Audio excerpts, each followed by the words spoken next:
Pourquoi tu perds le respect sans t'en rendre compte? Plus tu te justifies, moins on te respecte. Au fond, tu le sais déjà. Tu rédiges un message, puis tu l'effaces. Tu le réécris, plus poli, plus calme, plus acceptable. Tu cherches le bon mot, le bon ton, le bon moment. Pas pour dire ta vérité, mais pour ne pas être mal compris. Tu veux apaiser. Tu veux éviter le conflit. Tu veux qu'on te voie comme quelqu'un de bien. Mais regarde ce qui se passe vraiment. Plus tu expliques, plus tu perds de poids. Plus tu parles, moins on t'écoute. Et petit à petit, sans même t'en apercevoir, tu te trahis toi-même. Les hommes faibles expliquent. Les hommes forts observent et se taisent. Ce n'est pas une question d'ego, c'est une question de pouvoir intérieur. Les stoïciens l'avaient compris il y a des siècles, dans un monde bien plus dur que le nôtre. Ils ne couraient pas après l'approbation. Ils ne suppliaient pas pour être compris. Ils ne se justifiaient pas pour exister. La vraie force ne se prouve pas, elle se ressent. Si tu regardes cette vidéo aujourd'hui, ce n'est probablement pas un hasard. Une partie de toi est fatiguée de courir, fatiguée d'expliquer, fatiguée de donner ton énergie à des gens qui ne changent jamais. Dans cette vidéo, tu vas découvrir pourquoi ton silence peut devenir ton plus grand pouvoir et comment arrêter de te trahir sans prononcer un seul mot. Mais avant de commencer, dis-moi en commentaire, tu regardes cette vidéo depuis quelle ville? J'aime savoir d'où tu m'écoutes. 1. Le besoin de te justifier te rend faible. Tu ne perds pas ta force dans les grands échecs. Tu la perds dans les petits moments. Un message, une réponse. Ce réflexe automatique de devoir te justifier. Quelqu'un voit ton message, le lit et ne répond pas. 2.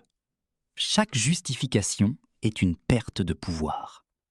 Quand on te critique ou qu'on doute de toi, tu ressens le besoin immédiat de répondre. Tu argumentes, tu précises, tu défends. À cet instant précis, tu arrêtes d'être celui qui agit pour devenir celui qui se défend. Tu donnes le contrôle à l'autre. Épictète était esclave. Il n'avait aucun pouvoir extérieur. Pourtant, il a compris une vérité essentielle. Le vrai pouvoir, c'est ce que tu refuses de laisser aux autres. Quand son maître lui a brisé la jambe, il n'a ni supplié ni crié. Il est resté calme. Aujourd'hui, personne ne te brise la jambe. Mais on teste ton image, on provoque, on pousse. Et dès que tu entres dans le jeu, tu as déjà perdu. Le vrai pouvoir, ce n'est pas d'avoir la meilleure réponse. C'est d'être capable de ne pas répondre. Impose-toi une règle simple. Quand quelque chose te déclenche, attends. Laisse l'émotion passer. Reprends ton centre. Tu réaliseras souvent que répondre n'était pas nécessaire. Tout ne mérite pas ton énergie. 3. Le silence révèle ce que les mots cachent. Tant que tu parles, tu contrôles l'image que les autres ont de toi. Dès que tu te tais, tu enlèves le filtre et la réalité apparaît. Napoléon utilisait le silence comme une arme. Pendant les négociations, il restait silencieux, de longues secondes, parfois des minutes. Les autres, mal à l'aise, finissaient toujours par trop parler et se dévoiler. Dans ta vie, c'est pareil. Arrête d'écrire en premier. Arrête de combler les vides. Arrête de relancer. Observe, simplement. Tu verras qui fait un effort, qui disparaît, qui revient seulement quand ça l'arrange. Tu comprendras que ce n'était pas un problème de communication, mais un problème d'intérêt. Le silence ne change pas les gens, il les révèle. 4.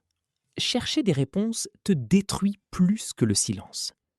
Combien de fois as-tu rejoué une conversation dans ta tête, analysé chaque mot, cherché à comprendre pourquoi l'autre a changé ou s'est éloigné? Tu ne cherches pas vraiment une réponse, tu cherches un soulagement. Tu veux une explication qui apaise ton esprit. Mais la plupart du temps, cette explication ne viendra jamais. Sénèque vivait dans un monde de trahison et de jeu de pouvoir.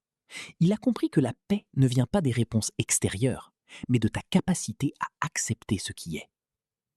La clôture n'est pas quelque chose que l'on reçoit, c'est quelque chose que l'on décide. Regarde les faits, regarde les comportements, et pose-toi la vraie question. Est-ce que j'ai vraiment besoin d'une explication, ou est-ce que j'ai déjà assez d'éléments pour avancer? 5. Le silence crée le respect que les mots ne pourront jamais créer. Les personnes les plus respectées ne sont pas celles qui parlent le mieux. Ce sont celles qui n'ont pas besoin de parler pour être prises au sérieux. Le respect naît de la cohérence silencieuse. Quand tu arrêtes de te justifier, certaines personnes te trouveront froid, distant, arrogant. Tant pis, c'est le prix de la dignité. Tu ne peux pas être compris par tout le monde et respecté en même temps. Alors, tu envoies un deuxième message. Plus long, plus clair, plus doux. Tu expliques ton intention, tu donnes du contexte, et sans t'en rendre compte, tu changes de position. Tu ne cherches plus à dire la vérité, tu cherches à ne pas être rejeté. Dès l'instant où ton objectif devient être accepté, tu quittes ton centre. Marc Aurèle était l'homme le plus puissant de son époque, empereur de Rome. Pourtant, il était critiqué sans arrêt.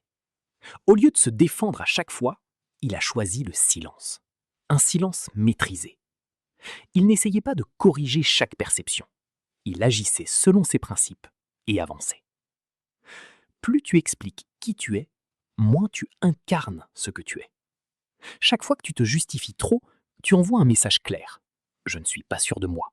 J'ai besoin de ta validation. Le respect ne va pas à celui qui explique le mieux. Il va à celui qui reste stable, même quand on ne le comprend pas. Expliquer et partager une information. Se justifier et demander une permission. Et cette différence change tout. 6. La distance apporte la clarté. Plus tu restes proche, plus tu perds en lucidité. Tu excuses, tu minimises, tu t'inventes des histoires. Prends de la distance et tout devient clair. Diogène vivait à l'écart pour voir le monde sans filtre. Fais la même chose. Crée de l'espace. Arrête de porter les relations seules. Laisse les gens montrer qui ils sont vraiment quand tu ne compenses plus.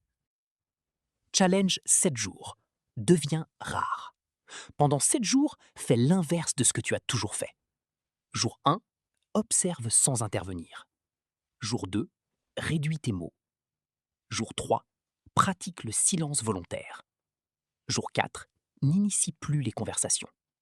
Jour 5, accepte sans chercher à comprendre. Jour 6, coupe l'énergie inutile. Jour 7, deviens une position, pas une réaction. À la fin de ces 7 jours, tu seras moins disponible, moins réactif, mais beaucoup plus puissant. Pendant longtemps, tu as cru que parler te rendait plus fort et que t'expliquer te rendait plus respectable. Aujourd'hui, tu sais que c'est faux. Le silence n'est pas un vide, c'est un retour à toi-même. C'est l'espace où tu n'as plus besoin d'être validé, où tu peux simplement être. Tu n'as pas besoin de courir après l'approbation. Tu n'as pas besoin de supplier pour être compris. Et surtout, tu n'as pas besoin de te justifier pour exister. Choisis le silence. Tu ne perdras rien. Tu récupéreras tout. Si cette vidéo t'a parlé, like, commente ta ville et dis-moi en un mot ce que tu vas appliquer en premier. On se retrouve dans la prochaine vidéo. À la fin de ces 7 jours, tu seras moins disponible, moins réactif, mais beaucoup plus puissant.